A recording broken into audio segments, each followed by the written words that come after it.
Welcome to RBC's Markets in Motion podcast, recorded January 18th, 2023.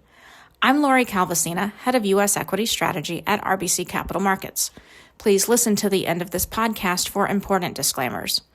This week in the podcast, we dig into the question of where we are in the earnings downgrade cycle. Two big things you need to know. First, 2023 EPS forecasts have continued to soften, with former leadership sectors like energy finally taking their lumps by participating in the downward revision cycle.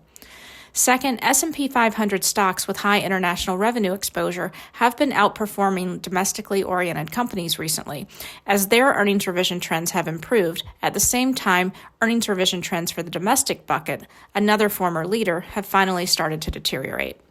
If you'd like to hear more, here's another 5 minutes. While you're waiting, a quick reminder that you can subscribe to this podcast on Apple, Spotify, and other major providers. Now the details. Starting with takeaway number 1, 2023 EPS forecasts have continued to soften, with former leadership sectors like energy, financials, and utilities finally taking their earnings lumps by participating in the downward revision cycle. These sectors were seeing positive EPS and sales revisions last year, but they are now seeing mostly downward revisions. In percentage terms, some of the sharpest declines in EPS growth expectations recently have also come for energy and financials. Taking a step back, we've been highlighting two key things in our discussion about how to think about the earnings downgrade cycle and market performance. First, the S&P 500 tends to bottom 3 to 6 months before downward earnings revision cycles are done. Investors who have waited for final estimate cuts in the past have missed the market bottom. And second, in bad years for earnings, downgrades are usually mostly done by March or April. In this context, we've been optimistic that the earnings headwind for the S&P 500 can mostly be resolved in the coming months, setting the stage for a recovery in stock market performance in the back half of the year. The fact that former leadership areas are finally participating in the downward revision cycle supports the idea that we're later innings in the downward revision cycle, even though numbers technically still need to come down a bit. Interestingly, tech stands out as a sector that, unlike energy, financials, and utilities, did take its lumps on earnings last year, at least in certain industries. The rate of upward EPS estimate revisions for S&P 500 technology companies fell to 18% during 2022, close to great financial crisis and pandemic lows. This move was driven by collapses in semis and tech hardware. Like the broader market, tech earnings revisions turned positive in both periods well after the broader market bottomed in terms of performance.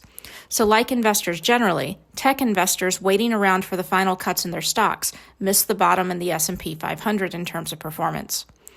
It's worth noting that there has been some divergence within tech in terms of where we are in the downward revision cycle. Our earnings revision indicators hit historical lows in both semis and tech hardware last year, but that hasn't been the case in software and IT services, which we think of as another domino that needs to fall, specifically within tech. Wrapping up with takeaway number 2. We're starting to see performance leadership by large cap stocks with high international revenue exposure emerge as earnings revision trends stabilize there.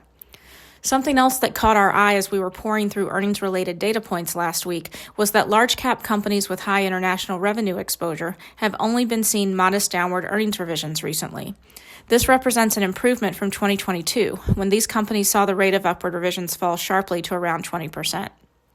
Meanwhile, large-cap companies with entirely domestic revenue exposure have started to see the rate of upward EPS estimate revisions deteriorate. That comes after an extended period in which downward revisions were fairly modest for this bucket and much more resilient than what we were seeing in the high international bucket throughout most of last year. With all this in mind, we think it's fair to say that the high international bucket has been more de-risked from an earnings perspective, and that the domestic cohort is yet another former leadership area that's finally taking its earnings lumps. Not surprisingly, after an extended period in which the domestic names were the one outperforming in terms of price, the high international bucket has started to outperform over the past few months, including early 2023 trading. While there are sector explanations for much of this, we think this also reflects a theme that we picked up on in our December client meetings in Europe, the idea that the economic backdrop in Europe has been less bad than feared, and excitement over China's reopening, which has ignited interest in non-U.S. exposure generally. All the while, economic uncertainty in the U.S., which is still very expensive in the eyes of many global investors, is starting to rise. That's all for now. Thanks for listening, and please reach out to your RBC representative with any questions. This content is based on information available at the time it was recorded and is for informational purposes only. It is not an offer to buy or sell or a solicitation, and no recommendations are implied. It is outside the scope of this communication to consider whether it is suitable for you and your financial objectives.